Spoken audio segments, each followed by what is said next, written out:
Madame Liette.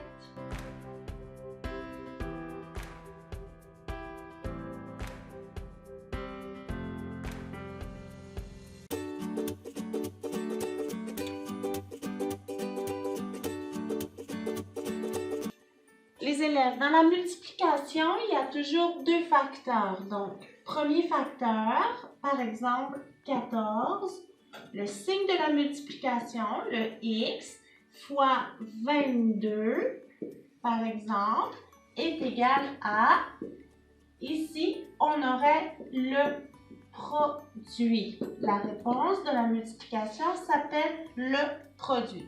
Par contre, nous, en 3e et 4e année, nous allons multiplier deux chiffres par un chiffre. Donc, 14 fois 2 est égal à 28. La réponse, c'est le produit.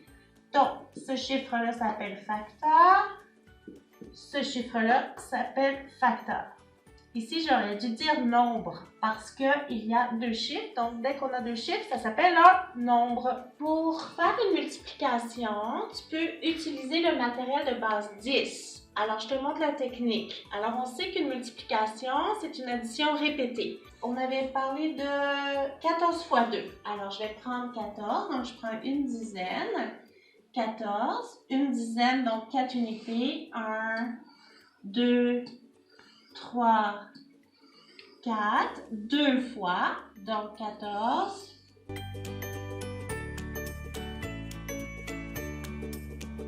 Alors, je compte combien d'unités j'ai. 4 plus 4 égale 8 unités. Donc, 8 unités et 2 dizaines. Donc, 2 dizaines fait 28 unités en tout.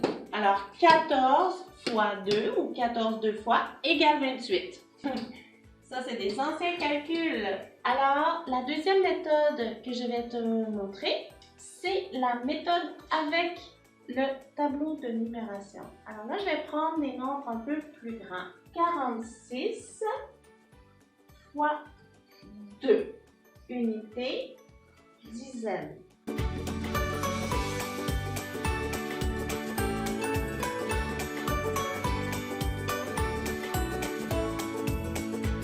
Si je regarde combien j'ai d'unités en tout, j'en ai 12, j'en ai beaucoup trop.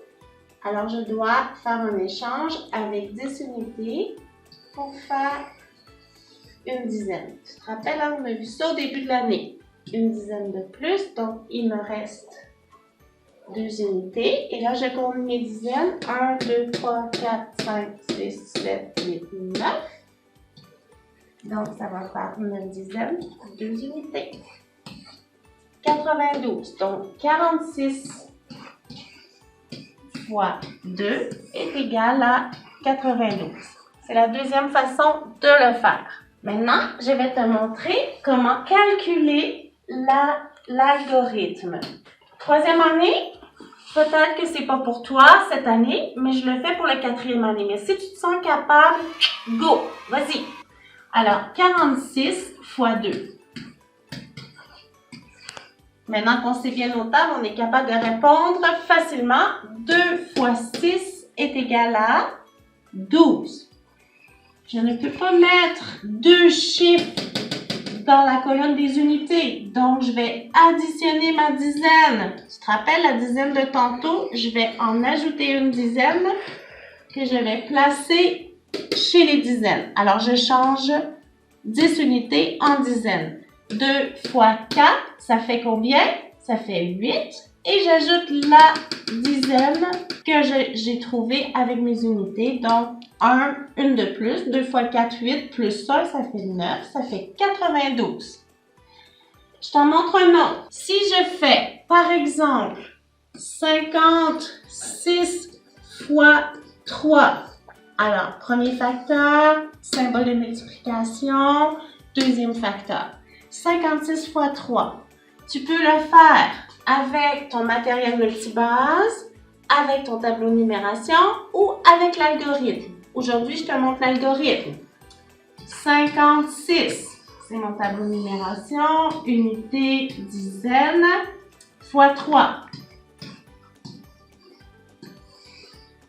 3 fois 6, ça fait 18 unités. Je ne peux pas mettre 18 unités dans ma case des unités. Donc, qu'est-ce que je fais? Je change une dizaine. Alors, je fais un échange. 8 unités, je lui donne une dizaine. Moi, je fais plus 1. 3 fois 5, ça fait combien? Ça fait 15 plus la dizaine, ça va faire 16. Oups, ça va lui donner une centaine. Donc, je le mets ici dans ma case des centaines. Alors, 56 fois 3, ça fait 168 unités en tout.